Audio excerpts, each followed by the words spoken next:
Conducía su coche importado con prisa, enfocado en reuniones y ganancias, hasta que, detenido en las vías, a punto de ser aplastado, fue salvado por los gritos insistentes de una niña desconocida. Una niña pequeña con solo un pan en la bolsa lo salvó con su silenciosa valentía. Si te ha interesado esta hermosa historia de superación y amor, no olvides suscribirte a nuestro canal y cuéntanos desde qué ciudad nos estás viendo. Continuando.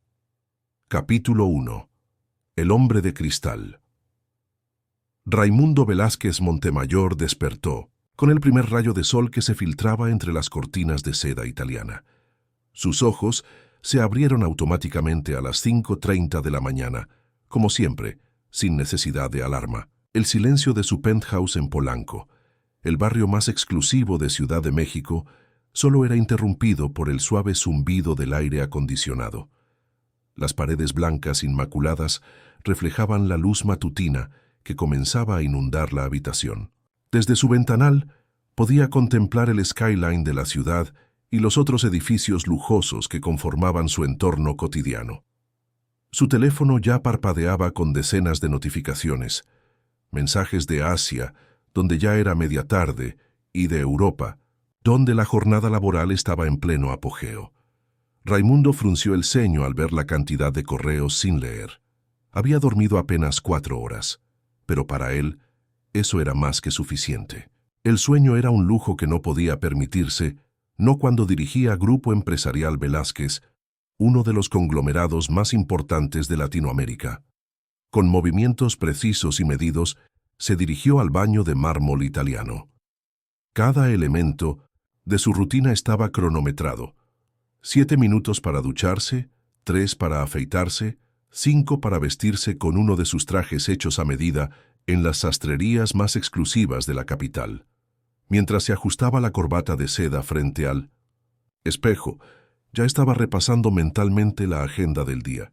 Reuniones con inversionistas extranjeros, una videoconferencia con sus ejecutivos en Chile, la revisión de los contratos para la adquisición de una empresa tecnológica en Monterrey. «Señor Velázquez, el desayuno está listo», anunció doña Remedios, su ama de llaves, desde el otro lado de la puerta. La mujer llevaba 15 años trabajando para él, pero Raimundo apenas conocía detalles de su vida. Para él, era simplemente una pieza más en el engranaje que mantenía su existencia funcionando con precisión milimétrica. El desayuno, preparado por su chef personal, consistía en un smoothie de proteínas y antioxidantes, huevos pochados y pan integral. Raimundo comió mecánicamente mientras revisaba las cifras de la bolsa en Tokio y Londres. No disfrutaba el sabor. La comida era combustible, nada más. Su mente ya estaba en la sala de juntas, anticipando estrategias, calculando ganancias, ideando formas de expandir su imperio. A las 6:45 descendió al garaje subterráneo, donde le esperaba su Porsche Taycan color plata. Rechazaba usar chauffeur. Conducir era el único momento en que sentía control absoluto. El motor eléctrico ronroneó suavemente cuando arrancó, dirigiéndose hacia las calles de la capital mexicana que comenzaban a despertar. Condujo por Paseo de la Reforma, ignorando la majestuosidad del Ángel de la Independencia bañado por la luz dorada del amanecer. Para él, los monumentos históricos eran meras rotondas en su camino hacia el poder. Esquivó taxis, ignoró semáforos en amarillo que se tornaban rojos a su paso y aceleró cuando vio a vendedores ambulantes preparando sus puestos de café y tamales en las aceras. Esa Ciudad de México humilde, trabajadora y perseverante era invisible ante sus ojos fijos en el horizonte de cristal y acero. Su teléfono sonó. La pantalla digital integrada al tablero del automóvil mostró el nombre de Javier Ordóñez, presidente del Consejo Directivo. Raimundo tensó la mandíbula. Ordóñez solo llamaba cuando había problemas o presión adicional. Presionó el botón para contestar. Velázquez respondió secamente. «Raimundo, estoy viendo los números del último trimestre». La voz de Ordóñez sonaba tensa, calculadora. «El crecimiento es del 12%. Sabes que prometimos 15% a los accionistas». Raimundo apretó el volante con fuerza. Estamos en proceso de adquisición de 3 empresas medianas para el próximo trimestre. No me interesan tus excusas, cortó Ordóñez. El Consejo está inquieto. Hay rumores de que Grupo Altamirano está preparando una oferta agresiva para entrar en el mercado centroamericano antes que nosotros. Necesitamos resultados, no promesas. Cada palabra era como una aguja que perforaba su orgullo. Raimundo Velázquez, a sus 45 años, había construido su reputación sobre la base de nunca fallar, nunca mostrar debilidad. El éxito no era una opción, era su única forma de existir. Tendré una propuesta de reestructuración en tu escritorio, mañana a primera hora, respondió con voz controlada, aunque su mente ya calculaba despidos masivos, cierre de plantas menos productivas, recortes en beneficios para empleados. Superaremos ese 15%. Eso espero. El consejo se reúne el viernes. La llamada terminó abruptamente. Raimundo sintió que su presión arterial aumentaba. Necesitaba resultados inmediatos. Su cerebro comenzó a trabajar frenéticamente. Podría liquidar esa subsidiaria en Guadalajara, fusionar departamentos, presionar a los proveedores para reducir costos, quizás incluso manipular algunas cifras temporalmente. El fin justificaba los medios. Tan absorto estaba en sus cálculos mentales que no notó cuando tomó una desviación equivocada. En lugar de seguir por Reforma hacia las torres corporativas de Santa Fe, su automóvil se deslizaba ahora por calles cada vez más estrechas y deterioradas. Los edificios lujosos dieron paso a construcciones modestas, algunas sin terminar, con varillas de acero asomándose como esqueletos incompletos hacia el cielo. Su GPS emitió una advertencia, pero Raimundo la ignoró, demasiado concentrado en dictar instrucciones a su asistente mediante mensajes de voz. Necesito los informes financieros de todas las filiales. Prepara reuniones con los directores regionales para esta tarde. Cancela mis compromisos personales de esta semana. Compromisos. Personales. La frase casi le hizo sonreír con amargura. No tenía vida personal. Su matrimonio había terminado hace 3 años. Su exesposa, Mariana, se había cansado de vivir con un fantasma que pasaba 16 horas diarias en la oficina. No tenía hijos. Nunca había encontrado tiempo para formarlos. Sus padres habían pasado a mejor vida años atrás y apenas había asistido a los funerales, retirándose temprano para atender una videoconferencia con inversionistas europeos.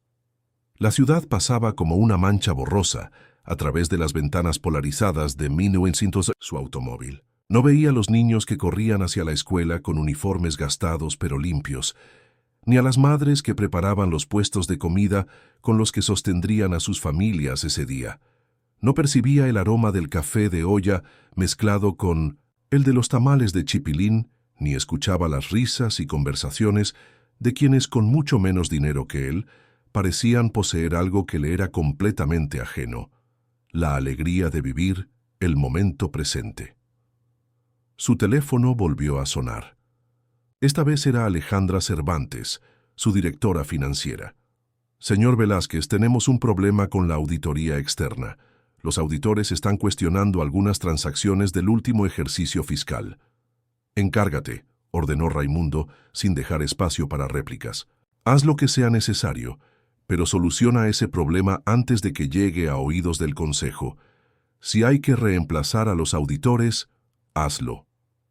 Pero, señor, eso podría. Dije que te encargaras, cortó la llamada sin miramientos. Fue entonces cuando lo sintió.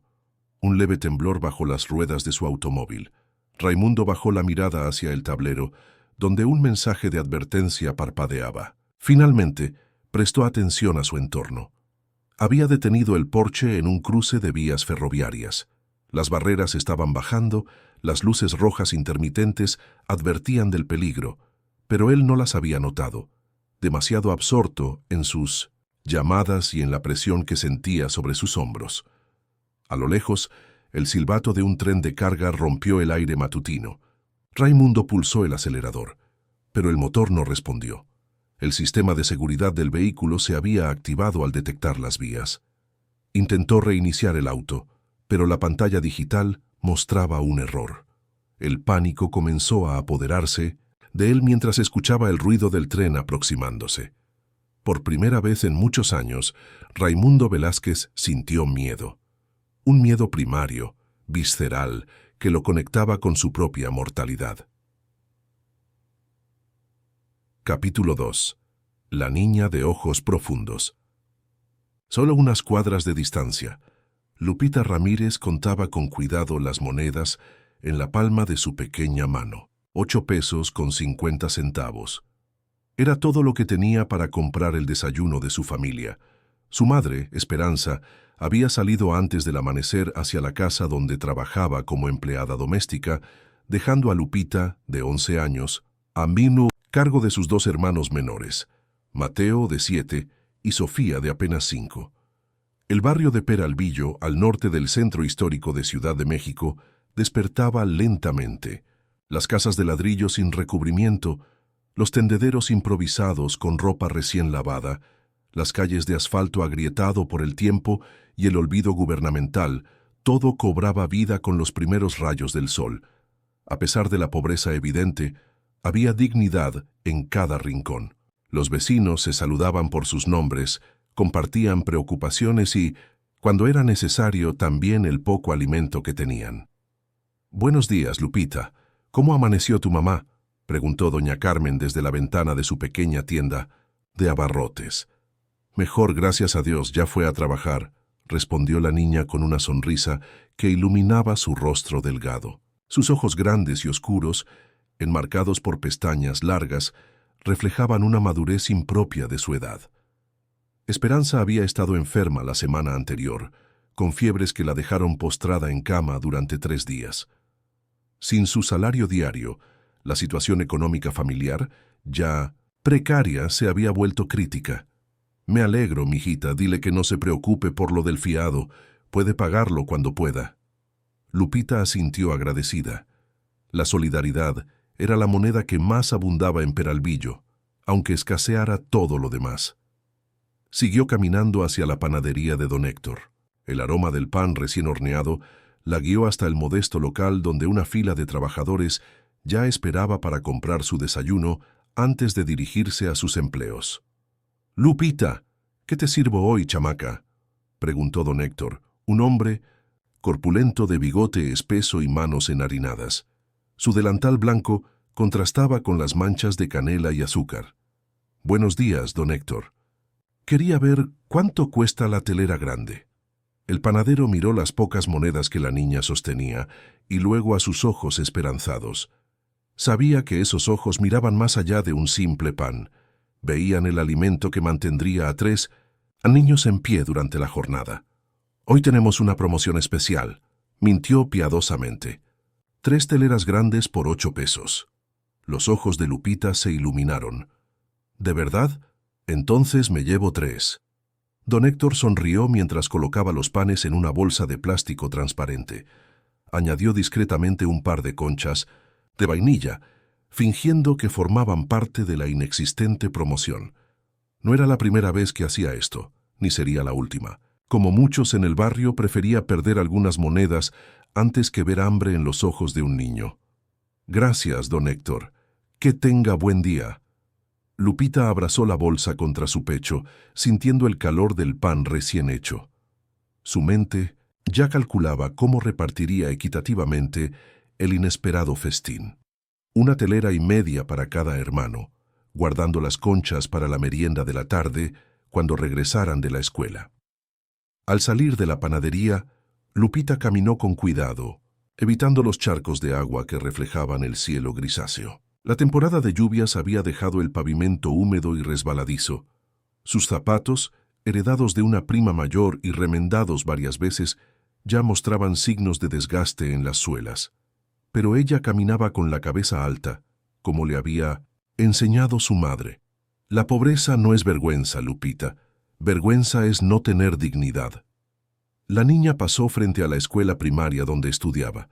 Era temprano aún para entrar, Primero debía regresar a casa para preparar a sus hermanos.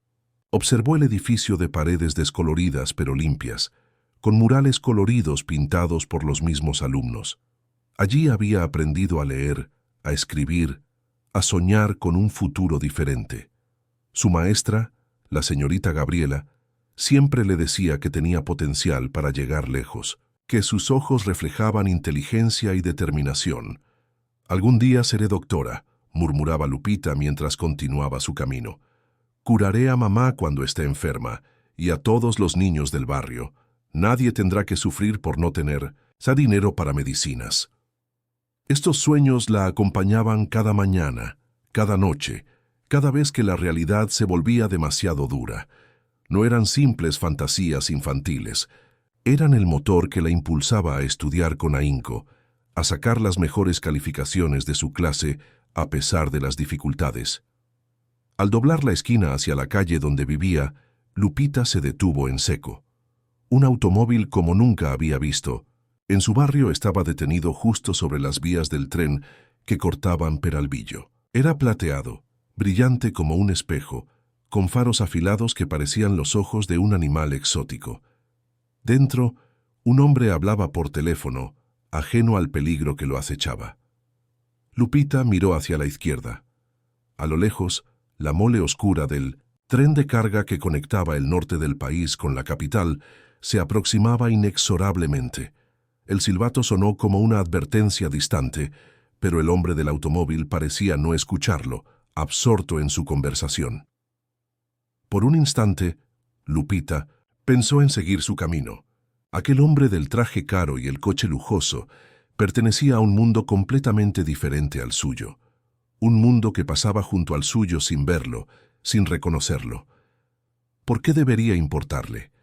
Pero entonces recordó las palabras que su abuela, Dolores, ya ausente, le repetía siempre. «Todos somos hijos de Dios, Lupita. Rico o pobre, todos merecemos una mano amiga en momentos de necesidad». Sin pensarlo más, la niña corrió hacia el automóvil plateado. El tren ya era visible en 1900 de la distancia. Una mole de metal y fuerza que avanzaba sin posibilidad de detenerse a tiempo. El silbato sonó nuevamente más cercano, más amenazante. «Señor, señor», gritó Lupita, golpeando la ventanilla del vehículo. «¡El tren! ¡Viene el tren!». El hombre dentro del automóvil la miró con irritación, como si fuera una mosca molesta interrumpiendo algo importante. Sus ojos fríos pasaron sobre ella sin verla realmente. «Las vías. Está sobre las vías», insistió Lupita, señalando frenéticamente hacia el tren que se aproximaba. Fue entonces cuando el mnemosietus, estruendoso silbato del tren, rasgó el aire matutino como un cuchillo. El maquinista había visto el obstáculo en las vías y hacía sonar la alarma con desesperación mientras activaba los frenos de emergencia, sabiendo que la enorme masa metálica tardaría cientos de metros en detenerse. El rostro del hombre palideció de golpe. Soltó el teléfono, miró a su alrededor con pánico recién descubierto y pisó el acelerador. El motor rugió, pero el automóvil no se movió.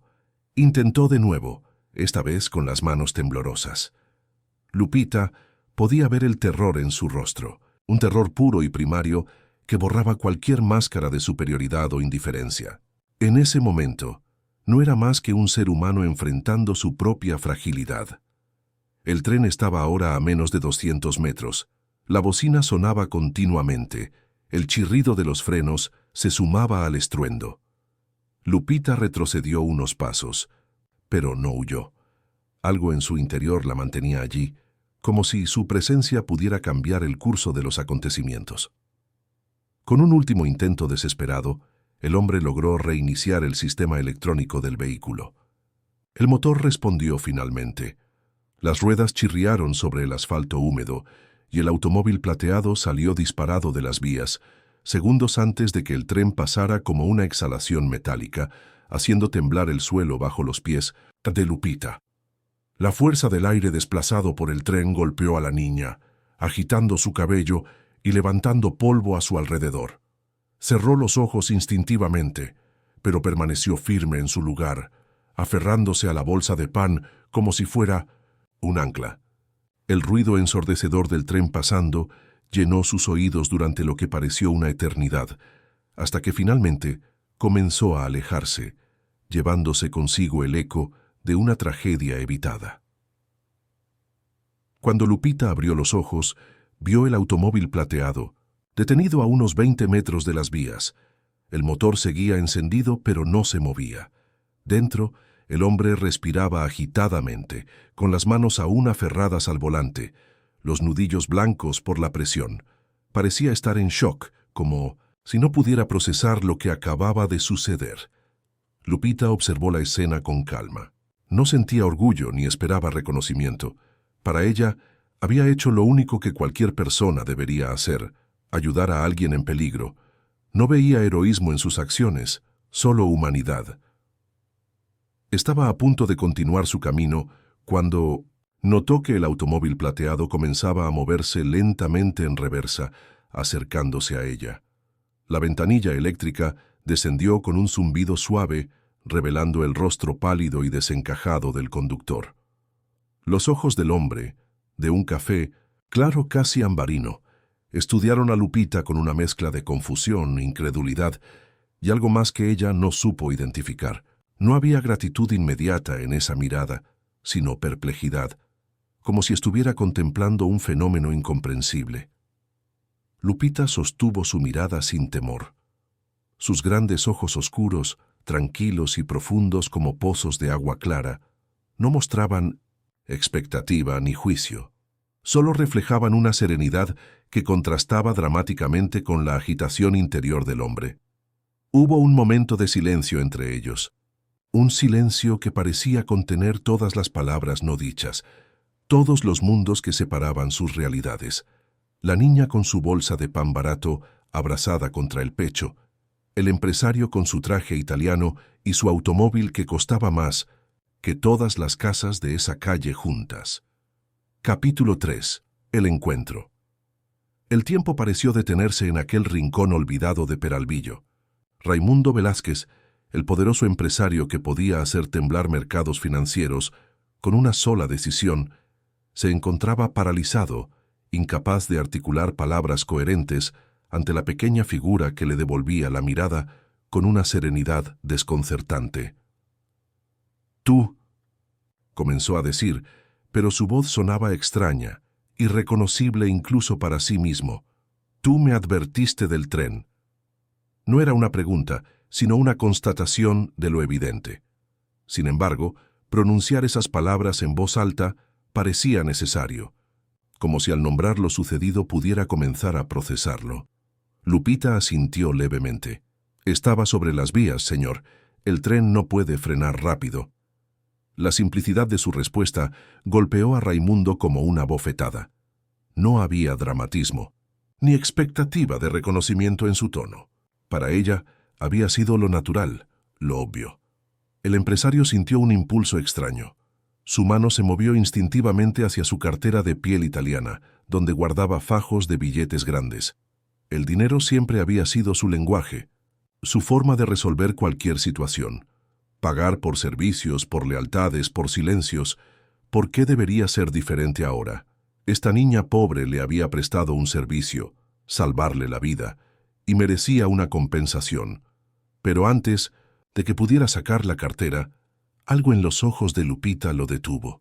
No había expectativa material en esa mirada. No era la mirada de alguien, esperando una recompensa.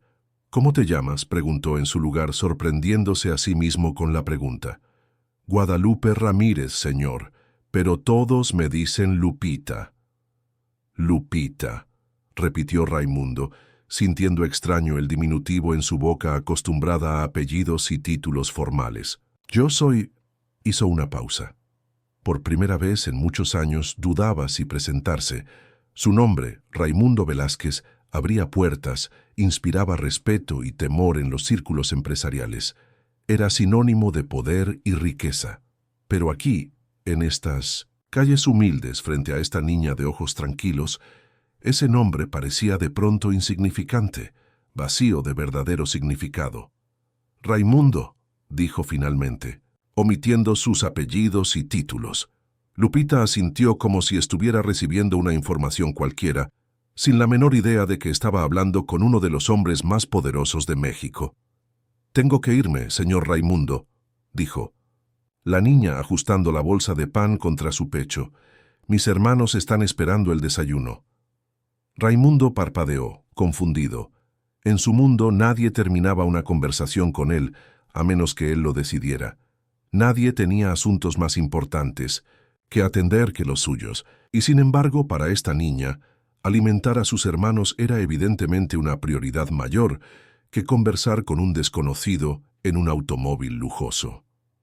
«Espera», dijo, y su voz sonó casi como una súplica. «Déjame agradecerte, déjame». Pero Lupita sonrió levemente y negó con la cabeza en un gesto suave pero firme. No necesitaba nada de él, no quería nada de él. Esa realización dejó a Raimundo momentáneamente sin palabras. La niña se dio media vuelta y comenzó a caminar con pasos pequeños pero decididos, alejándose del automóvil plateado, de las vías del tren, del hombre cuya vida acababa de salvar. Raimundo la observó hasta que dobló la esquina y desapareció entre las casas de ladrillo expuesto. Permaneció inmóvil durante varios minutos, con el motor en ralentí, las manos aún aferradas al volante. Su teléfono había quedado olvidado en el suelo del vehículo, donde cayó durante los momentos de pánico. Podía ver la pantalla iluminándose con llamadas entrantes, mensajes urgentes, notificaciones del mundo que hasta hace unos minutos constituía toda su realidad. Pero no hizo ademán de recogerlo. Por primera vez en años, Raimundo Velázquez estaba experimentando algo que había olvidado: estar plenamente presente en un momento, sin pensar en el próximo compromiso, la próxima adquisición, el próximo informe financiero. Su mente, siempre acelerada, se había detenido junto con el tiempo en ese cruce ferroviario de Peralvillo. «Estuve a punto de morir», murmuró para sí mismo, dejando que la magnitud de esa verdad se asentara en su conciencia. No era una constatación melodramática, era un hecho simple y aterrador. Si esa niña, Lupita, no hubiera golpeado su ventanilla, él habría continuado absorto en su llamada hasta que fuera demasiado tarde. Su vida habría terminado en ese instante, aplastada entre toneladas de metal, reducida a un encabezado en los periódicos: «Magnate muere trágicamente en accidente ferroviario». ¿Y qué habría quedado de él? Un imperio corporativo que pasaría a otras manos, cuentas bancarias que heredarían parientes lejanos, un funeral al que asistirían personas más interesadas en establecer contactos profesionales que en llorar su ausencia. Ni esposa, ni hijos, ni verdaderos amigos, solo asociados, empleados, competidores. El pensamiento le provocó un vacío en el estómago que ninguna caída en la bolsa de valores había conseguido jamás. Con movimientos mecánicos, recogió su teléfono. Tenía 12 llamadas perdidas, 28 mensajes sin leer.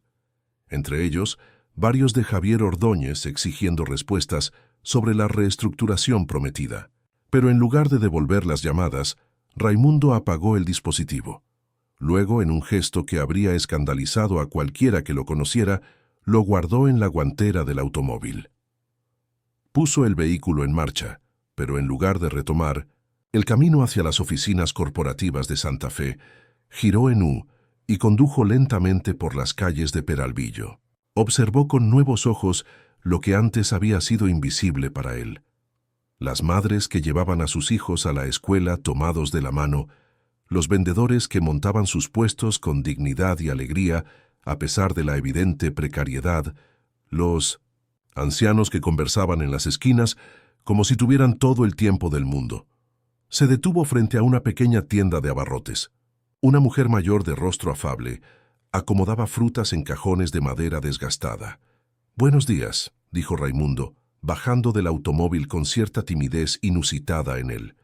«Disculpe, estoy buscando información sobre una familia, los Ramírez. Tienen una hija llamada Lupita». La mujer lo miró con desconfianza, evaluando su traje caro y el automóvil de lujo estacionado junto a la acera. «¿Para qué quiere saber?», preguntó directamente, sin la deferencia a la que Raimundo estaba acostumbrado. «Ella me ayudó. Quiero agradecerle». Algo en su tono sincero pareció convencer a la mujer, quien suavizó su expresión. «Ah, debe ser la Lupita de Esperanza. Viven a 3 calles de aquí, en la casa de ladrillo con una puerta azul. La mamá trabaja como empleada doméstica en Las Lomas. Es una buena mujer, viuda desde hace 4 años. Lupita es la mayor de 3 hermanos». «Viuda», repitió Raimundo, absorbiendo la información. «Sí, el marido era albañil. Accidente en una obra», explicó la mujer con la naturalidad de quien está acostumbrada a las tragedias cotidianas. «Desde entonces, Esperanza saca adelante a los 3 niños sola, y Lupita, aunque chiquita, es como una segunda madre para sus hermanos». Raimundo asintió sintiendo una opresión en el pecho. 4 años atrás, mientras él cerraba una fusión millonaria, esta familia perdía a su pilar y tenía que reconstruirse desde los cimientos. Y a pesar de eso, esa niña había tenido la generosidad de ayudar a un desconocido, de salvar la vida de alguien que probablemente nunca había hecho nada por personas como ella. «Gracias», dijo, entregándole a la mujer un billete de 500 pesos por la información. Ante la mirada sorprendida de la tendera añadió: «Por favor, no le diga que vine preguntando por ellos». Regresó a su automóvil y condujo lentamente hasta encontrar la casa descrita. Era una construcción modesta de ladrillo expuesto, con una puerta de metal pintada de azul descolorido. El techo parecía haber sido reparado múltiples veces. En la pequeña explanada de tierra que hacía las veces de jardín frontal, un tendedero improvisado sostenía ropa limpia que se secaba al sol. Todo transmitía pobreza material, pero también un cuidado meticuloso, un esfuerzo por mantener la dignidad a pesar de las circunstancias. Raimundo estacionó a cierta distancia y observó. Poco después, vio a Lupita salir de la casa con 2 niños más pequeños. Los 3 llevaban uniformes escolares impecablemente limpios, aunque visiblemente gastados y heredados. La niña acomodó las mochilas de sus hermanos, revisó sus rostros para asegurarse de que estuvieran limpios, y luego los 3 partieron hacia la escuela, caminando de la mano. No había prisa en sus movimientos, no había la eficiencia calculada que Raimundo aplicaba a cada segundo de su existencia. Había, en cambio, una presencia plena en cada gesto. Lupita disfrutaba del momento con sus hermanos, respondía a sus preguntas infantiles, señalaba un pájaro posado en un cable eléctrico, reía cuando el más pequeño tropezaba ligeramente sin caer. Raimundo los siguió con la mirada hasta Maeo, que desaparecieron al doblar una esquina. Entonces algo extraño sucedió. Lágrimas silenciosas comenzaron a rodar por sus mejillas. No podía recordar la última vez que había llorado. Quizás en la adolescencia, cuando su padre lo reprendió duramente por mostrar debilidad al emocionarse con un triunfo deportivo. Desde entonces, había aprendido a contener cualquier emoción que no fuera funcional para el éxito profesional. Pero ahora, solo en su automóvil de $500,000, rodeado por la pobreza material y la riqueza humana de Peralvillo, Raimundo Velázquez lloraba como un niño. Lloraba por la vida que casi pierde. Lloraba por la vida que nunca había vivido realmente. Lloraba por la pureza de una niña que, teniendo tan poco, tenía la generosidad de arriesgarse por un desconocido. Lloraba por el tiempo perdido, por las relaciones descuidadas, por la humanidad que había enterrado bajo capas y capas de ambición desmedida. Cuando finalmente consiguió controlar sus emociones, Raimundo encendió el motor y condujo sin rumbo, fijo por la ciudad durante horas. No fue a la oficina, no respondió llamadas, no revisó correos. Por primera vez en más de 20 años, Raimundo Velázquez se permitió simplemente existir, sin producir, sin competir, sin acumular. Conducía, lentamente, observando con nuevos ojos la ciudad que había ignorado durante tanto tiempo. Vio la lucha diaria de millones de personas por sobrevivir con dignidad. Vio la desigualdad extrema entre colonias separadas por apenas unas cuadras. Vio la resistencia, la solidaridad, la alegría que persistía a pesar de las dificultades. Capítulo 4. El despertar. Cuando el sol comenzó a descender sobre Ciudad de México, tiñendo el cielo de tonos anaranjados y púrpuras, Raimundo finalmente regresó a su penthouse en Polanco. El portero del edificio lo saludó con la deferencia habitual, pero notó algo diferente en el empresario. No era solo que llegara inusualmente temprano, antes de las 9 de la noche, sino que había una expresión en su rostro que jamás había visto antes.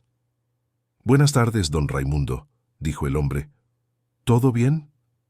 Raimundo se detuvo, mirando al portero como si lo viera por primera vez, aunque llevaba más de 5 años trabajando allí. «¿Cómo se llama usted?», preguntó Raimundo. El portero parpadeó sorprendido por la pregunta.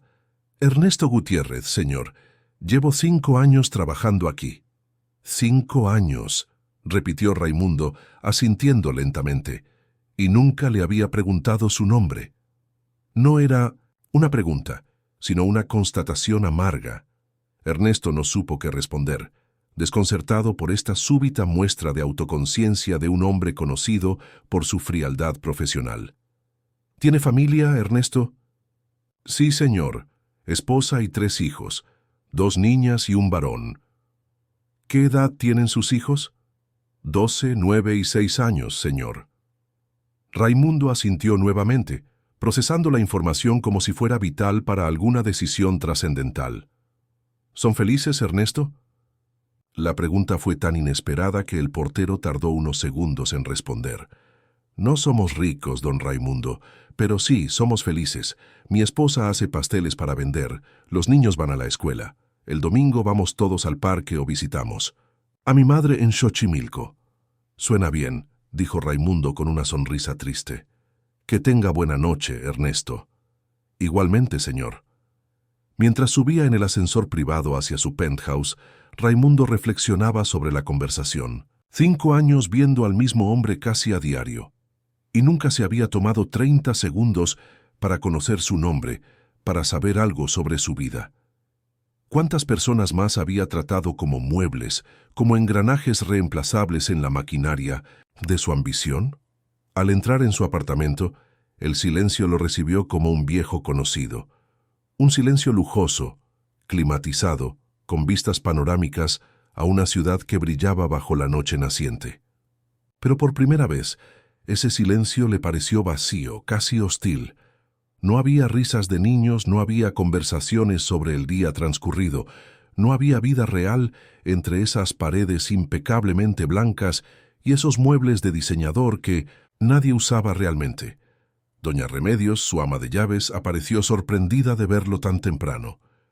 «Señor Velázquez, no lo esperaba aún. ¿Le preparo la cena?» «Gracias, Remedios, pero antes quisiera hablar con usted un momento». La mujer lo miró con aprensión.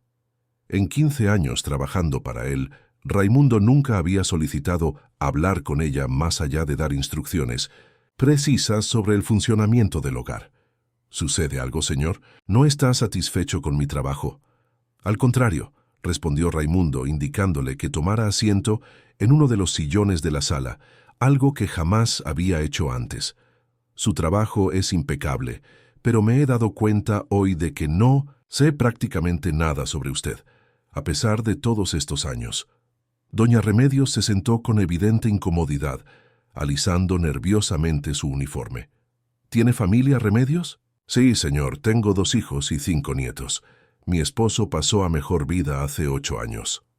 «Lo lamento», dijo Raimundo, y por primera vez en mucho tiempo realmente sentía las palabras que pronunciaba. «¿Sus hijos viven aquí en la ciudad?» «Mi hija sí. Ella es enfermera en el Hospital General. Mi hijo vive en Puebla, trabaja en una fábrica de automóviles». Raimundo escuchaba con genuino interés, descubriendo un mundo entero que había existido a su lado durante años, sin que él se dignara a notarlo. ¿Y sus nietos? ¿Qué edad tienen? El rostro de doña Remedios se iluminó al hablar de sus nietos. Le contó sobre Juanito, que quería ser futbolista, sobre Marisol, que sacaba las mejores notas de su clase, sobre el pequeño Gabriel, que apenas comenzaba a caminar. Historias simples, cotidianas, llenas de la vida real que Raimundo había olvidado que existía. Cuando la mujer terminó de hablar, parecía confundida pero también conmovida por el repentino interés de su empleador. Disculpe que pregunte. Señor, pero ¿por qué este interés ahora? Raimundo suspiró, debatiéndose entre la reserva habitual y una necesidad nueva de honestidad. Hoy casi pierdo la vida, dijo finalmente. Y me salvó una niña pequeña, más o menos de la edad, de su nieta Marisol, una niña que no tenía ninguna obligación de ayudarme, que probablemente nunca ha recibido nada de gente como yo. Y eso me hizo despertar, supongo. Doña Remedios asintió con sabiduría. A veces necesitamos un susto grande para recordar lo que realmente importa. Exactamente, confirmó Raimundo. Por favor, tómese el día libre mañana, con goce. De sueldo, por supuesto. Vaya a visitar a sus nietos. La mujer lo miró asombrada. Pero mañana es miércoles, señor. Siempre vengo los miércoles. Lo sé, pero mañana puede ser diferente. La vida es más breve e imprevisible de lo que creemos. Después de que doña Remedios se retirara, visiblemente conmovida por el gesto, Raimundo se preparó un whisky y salió al balcón de su penthouse. Desde allí, la ciudad se extendía como un océano de luces hasta el horizonte. En algún lugar, de ese vasto panorama, Lupita y su familia estarían cenando con las sobras del pan que ella había comprado esa mañana. Quizás compartiendo las pequeñas victorias y derrotas del día, quizás riendo juntos a pesar de las dificultades. Su teléfono, que había encendido nuevamente al llegar a casa, vibró con una llamada entrante. Era Javier Ordóñez. Raimundo contempló la pantalla durante varios segundos antes de decidir responder. Velázquez, contestó con voz neutral. ¿Se puede saber dónde diablos has estado todo el día? La voz de Ordóñez destilaba furia apenas contenida. El Consejo está esperando tu plan de reestructuración. Los inversionistas están nerviosos. Tu asistente no sabe dónde estás. Te has vuelto loco. En otro tiempo, estas palabras habrían provocado ansiedad y urgencia en Raimundo. Habría sentido la presión como un peso físico sobre sus hombros, la necesidad imperiosa de demostrar su valía, de mantener su posición, de superar expectativas. Pero ahora, mirando las luces de la ciudad, pensando en Lupita y sus ojos serenos, en Ernesto y su familia feliz a pesar de la modestia de sus recursos, en doña Remedios y sus nietos, que apenas conocía, las palabras de Ordóñez sonaban huecas, casi absurdas. He estado pensando, Javier, respondió con calma. ¿Pensando? No te pagamos para pensar en abstracto, te pagamos para ejecutar, para dar resultados. ¿Y si los resultados que buscamos están equivocados? Hubo un silencio atónito al otro lado de la línea. ¿De qué demonios estás hablando?, preguntó finalmente Ordóñez. Estoy hablando de nuestras prioridades, de cómo medimos el éxito, de lo que realmente importa. Raimundo, si esto es algún tipo de crisis existencial, te sugiero que la resuelvas con un terapeuta, no arriesgando millones de pesos de los accionistas. ¿Sabes qué sucede con esos millones, Javier? Se acumulan en cuentas bancarias, generan más millones, y al final, ¿para qué? ¿Qué cambia realmente en el mundo? Me estás preocupando seriamente. La voz de Ordóñez sonaba ahora más cauta. Quizás deberías tomarte unos días de descanso. Pareces estar bajo mucha presión. Quizás tengas razón, concedió Raimundo. Necesito tiempo para pensar. Mañana enviaré mi propuesta al Consejo, pero no será lo que esperan. Terminó la llamada antes de que Ordóñez pudiera protestar. Luego apagó el teléfono nuevamente y lo dejó sobre la mesa del balcón. Pasó el resto de la noche en vela, algo que no había hecho desde sus años universitarios. Pero a diferencia de aquellas noches dedicadas a estudiar para mantener su beca, esta vigilia estaba dedicada a cuestionamientos más profundos. ¿Qué había hecho realmente con su vida? ¿A quién había beneficiado su éxito además de a sí mismo y a un puñado de accionistas ya ricos? ¿Qué legado dejaría si ese tren hubiera impactado su automóvil esa mañana? Cuando el amanecer comenzó a teñir el cielo de tonos rosados y dorados, Raimundo había tomado decisiones que habrían parecido impensables 24 horas antes. Se duchó, se vistió con uno de sus inmaculados trajes y por primera vez en años Desayunó sentado a la mesa, saboreando cada bocado en lugar de engullir alimentos mientras revisaba correos electrónicos. A las 8 en punto, llamó a su asistente. «Buenos días, Mariana. Necesito que canceles todos mis compromisos de hoy y mañana». «¿Todos, señor?». La voz de la mujer reflejaba incredulidad. Raimundo nunca cancelaba reuniones, mucho menos días enteros. «Todos. Y por favor, prepara una videoconferencia con el consejo directivo para las 5 de la tarde. Es urgente. De inmediato, señor. ¿Necesita que prepare alguna presentación o documentos? No será necesario. Gracias, Mariana». Tras colgar, Raimundo tomó su portafolio, pero en lugar de llenarlo con informes financieros y contratos pendientes, como hacía habitualmente, colocó en él su computadora portátil y algunos documentos personales. Luego bajó al garaje del edificio, pero en vez de tomar su Porsche, optó por un Toyota más discreto que rara vez utilizaba. Condujo nuevamente hacia Peralvillo, pero esta vez no se limitó a observar desde lejos. Estacionó cerca de la escuela primaria donde había visto entrar a Lupita y sus hermanos el día anterior. Esperó pacientemente hasta que el receso escolar comenzó y los niños salieron al patio. Capítulo 5. La transformación. No tardó mucho en localizar a Lupita entre la multitud de niños que jugaban en el patio escolar. Estaba sentada bajo un árbol raquítico, leyendo un libro mientras vigilaba a sus hermanos pequeños que correteaban con otros niños. Su uniforme, aunque limpio y cuidado, contrastaba con el de algunos compañeros por su evidente desgaste. Sin embargo, había en su postura una dignidad natural que la distinguía. Raimundo la observó durante varios minutos desde su automóvil estacionado. No quería acercarse directamente. Comprendía que un hombre adulto desconocido, aproximándose a una escuela primaria, despertaría justificadas sospechas. En lugar de eso, esperó a que terminara el receso y luego se dirigió a la dirección del plantel. La escuela Benito Juárez era un edificio de 2 plantas, pintado de un amarillo descolorido por el sol y la contaminación. Las instalaciones, aunque limpias, evidenciaban años de presupuestos insuficientes. Ventanas agrietadas, reparadas con cinta adhesiva, pupitres rayados y remendados, muros desconchados con capas sucesivas de pintura. La directora, profesora Carmen Sotomayor, una mujer de unos 50 años con expresión severa pero amable, lo recibió con evidente curiosidad. «¿En qué puedo ayudarle?», preguntó evaluando el costoso traje del visitante. «Buenos días, profesora. Mi nombre es Raimundo Velázquez. Quisiera hablar con usted sobre una de sus alumnas, Guadalupe Ramírez, y sobre la escuela en general». La mujer entrecerró los ojos con suspicacia. «¿Es usted familiar de Lupita?». «No, no lo soy», respondió Raimundo con honestidad.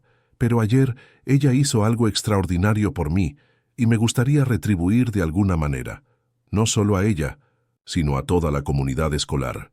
Durante la siguiente hora, Raimundo explicó su encuentro con Lupita, omitiendo algunos detalles para proteger la privacidad de la niña, pero dejando claro el impacto que había tenido en él. Luego pasó a preguntar sobre las necesidades de la escuela, los desafíos que enfrentaban, los sueños postergados por falta de recursos. La profesora Sotomayor, inicialmente recelosa, se fue abriendo gradualmente al percibir la sinceridad en las palabras de aquel empresario.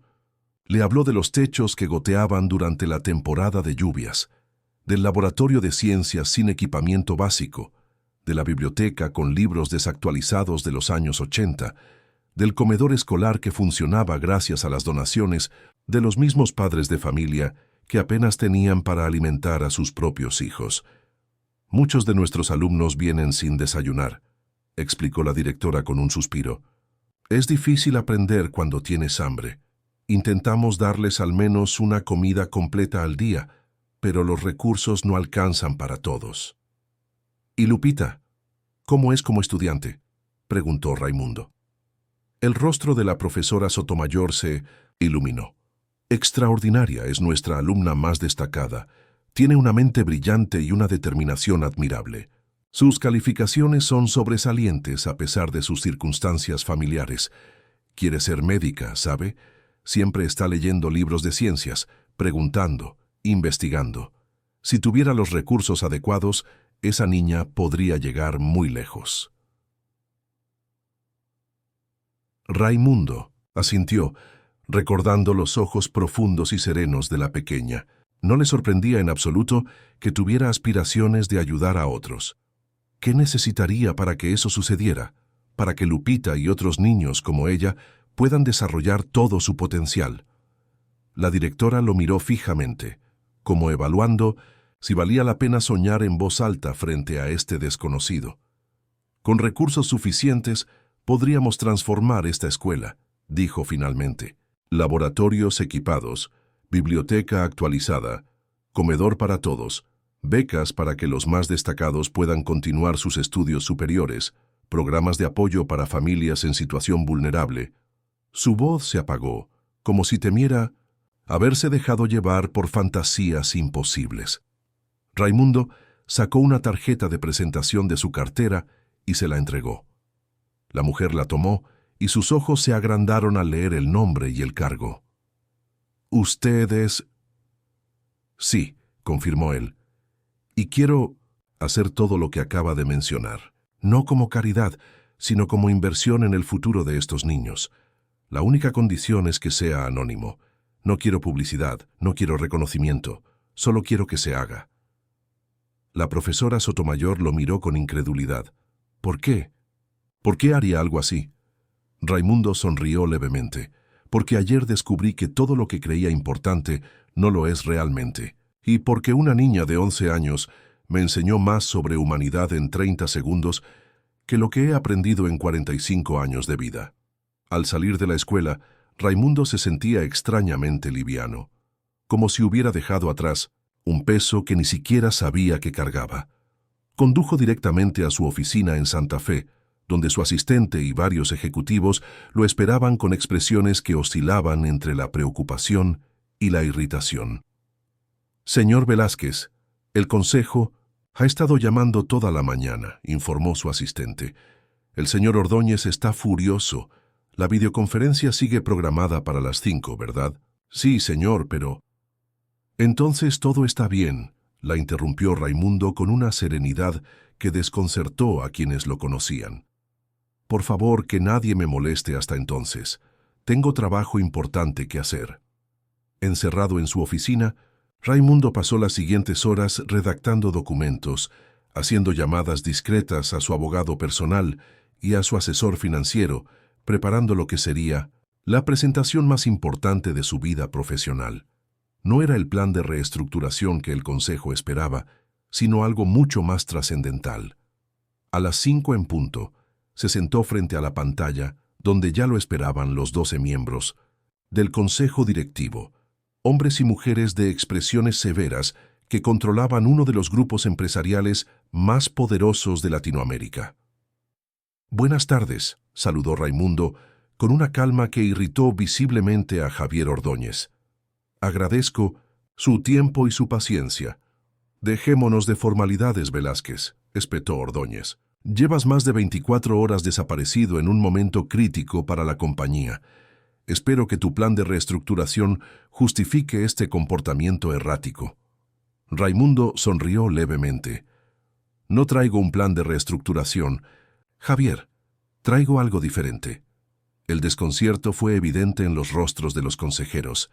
«He pasado las últimas 24 horas reflexionando profundamente sobre el propósito de nuestra empresa, sobre el legado que queremos dejar, y he llegado a conclusiones que quizás les sorprendan».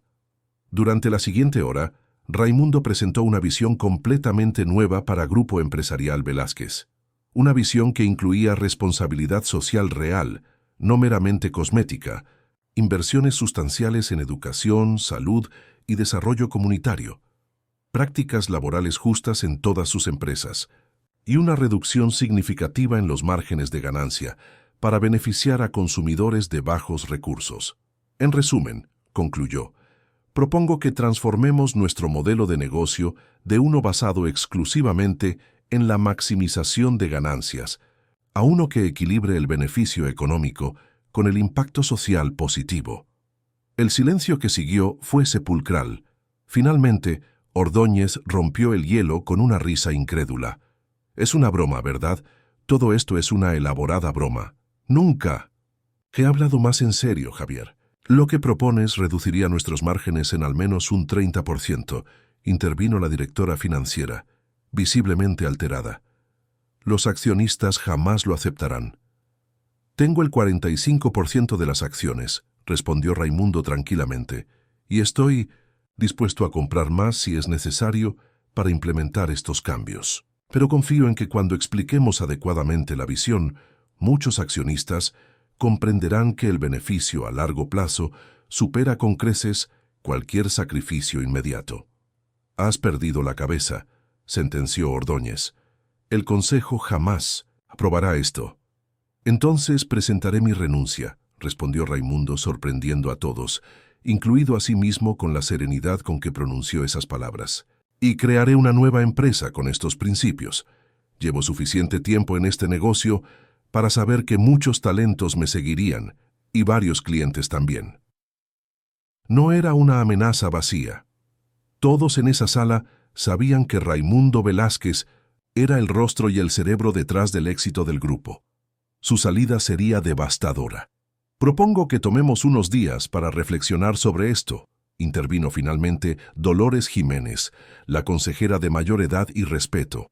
Raimundo ha presentado ideas que merecen consideración seria, no rechazo automático. Tras un tenso debate, el Consejo acordó reunirse nuevamente en una semana para tomar una decisión final. Raimundo sabía que había plantado una semilla, pero que el camino sería difícil. No todos compartirían su epifanía, no todos verían lo que él había visto en los ojos de Lupita. Al salir de la oficina esa tarde, en lugar de dirigirse a su penthouse, Raimundo condujo nuevamente hacia Peralvillo. Esta vez no buscaba a Lupita ni a su familia. Simplemente quería caminar por esas calles, sentir el pulso de un México que había ignorado durante toda su vida adulta. Estacionó su automóvil y caminó sin rumbo fijo, observando la vida cotidiana del barrio con la tarde cayendo. Vio a madres que regresaban cansadas del trabajo, pero aún tenían sonrisas para sus hijos. Vio a ancianos sentados en sillas desvencijadas frente a sus casas, disfrutando de la brisa y la conversación. Vio a jóvenes que, a pesar de las limitadas oportunidades, mantenían vivos sus sueños y su dignidad. Se detuvo frente a un pequeño comedor popular donde varias familias cenaban. El aroma de los frijoles recién cocidos y las tortillas calientes le despertó un apetito que no sabía que tenía. Entró y se sentó en una de las mesas de plástico. «¿Qué le sirvo, jefe?», preguntó una mujer de mediana edad, mirando con cierta extrañeza su traje caro. «Lo que recomiende», respondió Raimundo con una sonrisa genuina. «Pues hoy tenemos unos chilaquiles que están para chuparse los dedos, y el pozole que hace mi madre es famoso en todo Peralvillo». «Entonces probaré ambos», dijo Raimundo, sorprendiéndose a sí mismo. Normalmente su cena consistía en ensaladas proteicas y pescado a la plancha, cuidadosamente medidos por su nutricionista personal. Cuando llegó la comida servida en platos sencillos pero abundante y aromática, Raimundo experimentó algo que había olvidado: el placer simple de una comida preparada con cariño. Cada bocado parecía despertar no solo su paladar, sino también recuerdos, enterrados de su infancia, antes de que el éxito y la ambición redefinieran su existencia. «¿Le gustó?», preguntó la mujer cuando terminó. «Está delicioso», respondió con sinceridad. No recordaba que la comida pudiera saber así. «La mujer sonrió orgullosa. «Es la receta de mi abuela. Siempre decía que el secreto está en cocinar con amor». Raimundo pagó generosamente y dejó una propina que hizo que los ojos de la mujer se agrandaran de sorpresa. Pero no lo hizo por ostentación o para sentirse superior. Lo hizo porque, por primera vez en décadas, sentía gratitud genuina por un servicio que iba más allá de lo transaccional. Al salir del comedor, la noche había caído sobre Peralvillo. Las luces de las casas creaban un mosaico cálido y humano, tan diferente de los rascacielos corporativos con sus oficinas iluminadas, donde nadie realmente vivía. En una pequeña plaza cercana, un grupo de jóvenes ensayaba una coreografía, con música que salía de un celular conectado a una bocina portátil. Ancianos observaban desde bancas desgastadas, aplaudiendo ocasionalmente. Niños jugaban a perseguirse entre risas. Capítulo 6. El reencuentro. 6 meses habían transcurrido desde aquel fatídico día en las vías del tren. 6 meses de transformación profunda, no solo para Raimundo Velázquez, sino para todos, aquellos tocados por las ondas expansivas de su despertar. La escuela Benito Juárez era ahora irreconocible. Los muros desconchados habían sido reemplazados por paredes recién pintadas con murales coloridos, creados por los mismos estudiantes. El patio, antes de tierra y asfalto agrietado, lucía áreas verdes, juegos infantiles seguros y una cancha deportiva multiusos. Las aulas, equipadas con tecnología moderna, permitían a los maestros implementar metodologías educativas innovadoras. Pero el cambio más significativo no era visible en la infraestructura, sino en los rostros de los niños. El comedor escolar, ahora amplio y luminoso, servía desayunos y almuerzos nutritivos a todos los estudiantes. Nadie aprendía con hambre, nadie se preocupaba por si habría comida suficiente en casa. Un equipo de psicólogos y trabajadores sociales apoyaba a las familias más vulnerables, mientras que un programa de becas garantizaba que los más destacados pudieran continuar sus estudios superiores. Todo esto había sido posible gracias a la Fundación Esperanza, creada por Raimundo con 1900, una dotación inicial de 500 millones de pesos provenientes de su fortuna personal. La fundación, administrada por un consejo independiente de educadores y líderes comunitarios, trabajaba no solo en Peralvillo, sino en otros barrios marginados de la ciudad. El nombre de la fundación no era casual. Esperanza era el nombre de Minonesin, la madre de Lupita, pero también lo que Raimundo había redescubierto gracias a esa familia, la esperanza en la humanidad, en la posibilidad de un mundo más justo y compasivo. La batalla en el Consejo Directivo de Grupo Empresarial Velázquez había sido dura. Después de semanas de tensas negociaciones, se había llegado a un compromiso. La compañía implementaría gradualmente las propuestas de responsabilidad social de Raimundo, comenzando con mejoras sustanciales en las condiciones laborales de todos sus empleados y la creación de programas de desarrollo comunitario en las zonas donde operaban sus empresas. Javier Ordóñez y algunos otros miembros del consejo habían renunciado, incapaces de adaptarse a la nueva visión. Pero para sorpresa de muchos, las acciones del grupo no se habían desplomado como vaticinaban los agoreros. Al contrario, tras un ajuste inicial, habían comenzado a subir. La nueva política empresarial atraía a inversores preocupados por la sostenibilidad y el impacto social, un mercado en crecimiento. Los cambios no se limitaban a lo profesional. Raimundo había vendido su penthouse en Polanco y se había mudado a una casa más modesta en la colonia Roma, un barrio con carácter e historia. No necesitaba tanto espacio, no necesitaba tanto lujo. Lo que necesitaba era vivir de verdad, reconectar con la ciudad y sus habitantes. Había retomado contacto con su exesposa Mariana, no con intención romántica, sino para ofrecerle sinceras disculpas por los años en que había priorizado el trabajo sobre la relación. Para su sorpresa, ella había aceptado su amistad, y ahora se reunían ocasionalmente para conversar como los viejos amigos que alguna vez fueron. Doña Remedios seguía trabajando para él, pero ahora con un horario razonable que le permitía disfrutar de sus nietos. Y Ernesto, el portero de su antiguo edificio, dirigía ahora el programa de capacitación técnica para jóvenes de la Fundación Esperanza, después de que Raimundo descubriera que tenía formación como ingeniero eléctrico, pero nunca había podido ejercer por falta de oportunidades. Durante todos estos meses de cambios, Raimundo había seguido discretamente la vida de Lupita y su familia. Nunca interactuaba directamente con ellos, respetando su privacidad y autonomía. Sabía, por la profesora Sotomayor, que la niña estaba floreciendo con las nuevas oportunidades educativas. Su madre Esperanza había podido dejar uno de sus 2 empleos gracias a una beca familiar que cubría las necesidades básicas de los 3 niños, permitiéndole pasar más tiempo con ellos. Sin embargo, ni Lupita ni su familia sabían quién estaba detrás de estos cambios. Para ellos, como para todos en el barrio, la Fundación Esperanza era simplemente una organización benéfica que había aparecido misteriosamente para transformar sus vidas. Esa mañana de sábado, Raimundo caminaba por el renovado parque comunitario de Peralvillo. Lo visitaba regularmente, no como benefactor, sino como un ciudadano más, disfrutando de ver a las familias reunidas, a los niños jugando en los columpios, a los ancianos conversando bajo la sombra de los árboles recién plantados. Se sentó en una banca y observó el entorno con una satisfacción tranquila. 6 meses atrás, este espacio había sido un terreno baldío lleno de escombros y basura. Ahora era el corazón verde del barrio, un lugar de encuentro y esparcimiento para todos. «Buenos días», dijo una voz infantil a su lado, sobresaltándolo. «¿Puedo sentarme aquí?»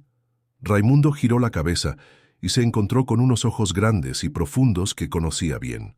Lupita estaba de pie junto a la banca, con un libro bajo el brazo y una expresión serena.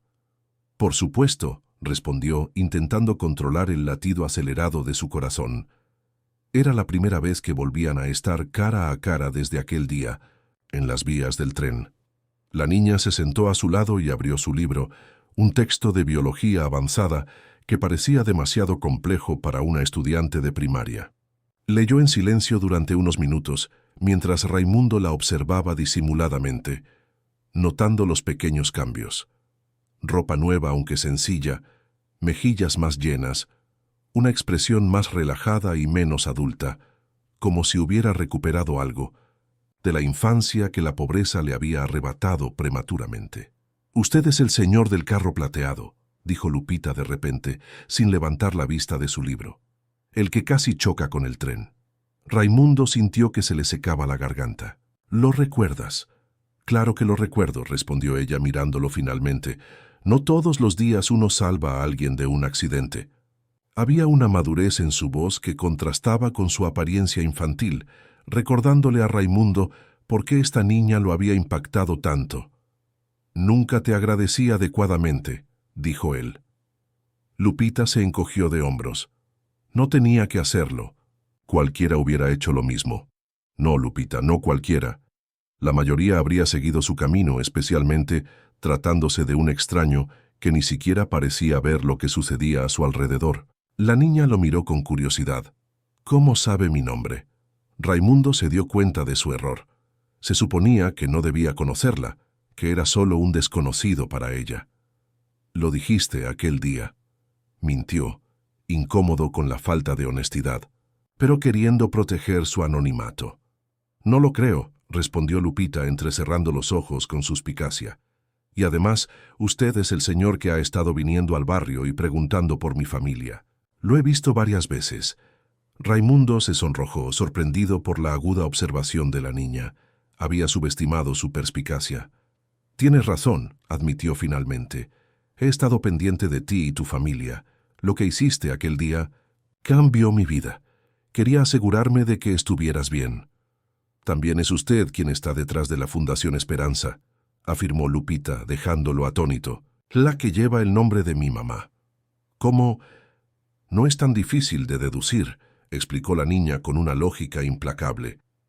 «Un hombre rico casi sufre un accidente en nuestro barrio. Yo lo ayudo, él desaparece. Semanas después, aparece una fundación que comienza a transformar todo, empezando por mi escuela, y luego este mismo hombre empieza a visitar el barrio regularmente, observando los cambios como si fueran importantes para él personalmente». Hizo una pausa.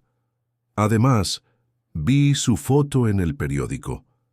Empresario millonario transforma su compañía con enfoque social. Mi maestra nos mostró el artículo como ejemplo de responsabilidad corporativa». Raimundo no pudo evitar sonreír. Esta niña era verdaderamente extraordinaria. Parece que me has descubierto, reconoció. Pero nadie más lo sabe, ¿verdad? No he dicho nada, confirmó Lupita. Pensé que si quería mantenerlo en secreto, tendría sus razones. Las tengo, respondió Raimundo. No quería que tu ayuda quedara reducida a un acto transaccional. No te ayudé porque me ayudaste. Te ayudé porque me enseñaste algo que había olvidado, lo que realmente importa en la vida. Lupita asintió, procesando sus palabras con una madurez impropia de su edad. Mi abuelita decía que a veces necesitamos perder algo para valorar lo que tenemos, comentó. Usted casi perdió su vida, ¿verdad? Sí, confirmó Raimundo, pero había perdido mucho más antes sin darme cuenta. Había perdido mi humanidad, mi capacidad de ver realmente a los demás, de sentir empatía, de valorar lo simple y lo profundo. ¿Y ahora está mejor?, preguntó la niña con genuina preocupación. Raimundo sonrió. Mucho mejor. Más pobre en términos bancarios, pero infinitamente más rico en todo lo demás. Guardaron silencio por un momento. Un silencio cómodo como el que comparten viejos amigos. Mi mamá consiguió un trabajo mejor, dijo finalmente Lupita. En una clínica, como asistente. Está estudiando para ser enfermera. Y mis hermanos están muy contentos con la escuela nueva. Mateo ya no tiene pesadillas, y Sofía ya aprendió a leer. Me alegra escuchar eso, respondió Raimundo profundamente conmovido. Y yo voy a ser doctora, afirmó la niña con determinación. La fundación me dará una beca para estudiar en la universidad cuando termine la preparatoria. Voy a especializarme en pediatría para ayudar a niños como mis hermanos. Serás una excelente doctora, dijo Raimundo sin la menor duda. Quiero agradecerle, dijo Lupita después de otro momento de silencio, no por el dinero o las becas, sino por creer en nosotros, por ver que merecíamos una oportunidad. Raimundo sintió un nudo en la garganta. Soy yo quien debe agradecer, Lupita. Tú me salvaste de muchas maneras, no solo aquel día en las vías. Entonces estamos a mano. Sonrió la niña extendiendo su pequeña mano. Raimundo la estrechó con delicadeza, sintiendo en ese simple contacto toda la humanidad que había redescubierto.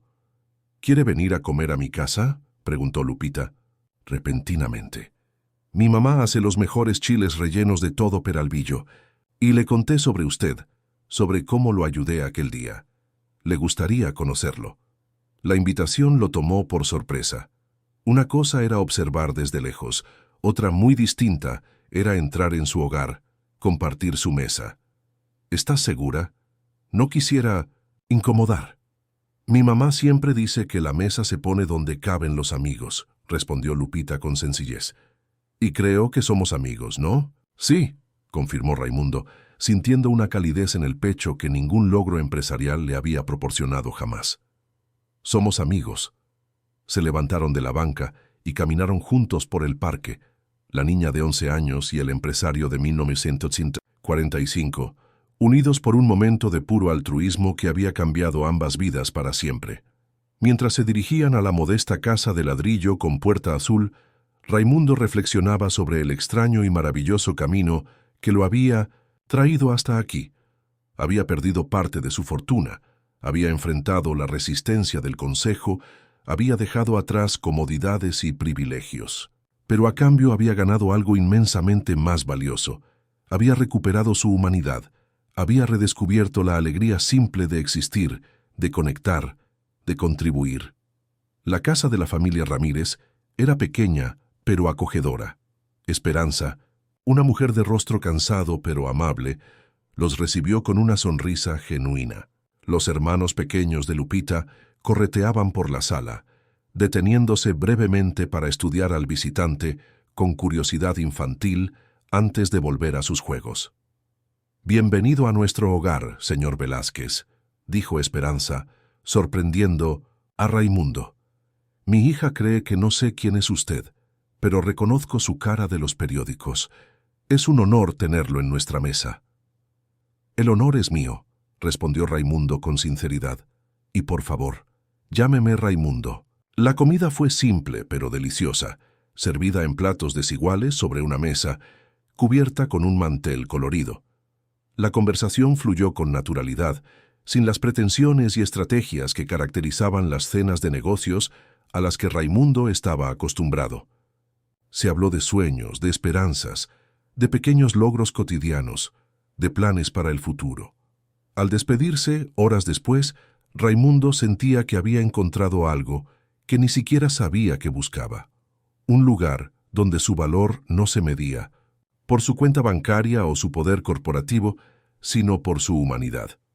«Vuelva cuando quiera», le dijo Esperanza al acompañarlo a la puerta. «Nuestra casa es humilde, pero siempre hay un lugar en nuestra mesa para los amigos». «Volveré», prometió Raimundo. Y esta vez, a diferencia de tantas promesas vacías hechas en su vida anterior, tenía toda la intención de cumplirla. Mientras caminaba de regreso por las calles de Peralvillo, ahora iluminadas por la luz dorada del atardecer, Raimundo sentía una paz que ningún logro empresarial le había proporcionado jamás. Recordó las palabras que Lupita había compartido durante la comida, atribuidas a su abuela. La verdadera riqueza no está en lo que tienes, sino en lo que das. Y la verdadera pobreza no es carecer de dinero, sino carecer de amor. En los meses y años siguientes, Raimundo Velázquez continuaría transformando su empresa y expandiendo el trabajo de la Fundación Esperanza.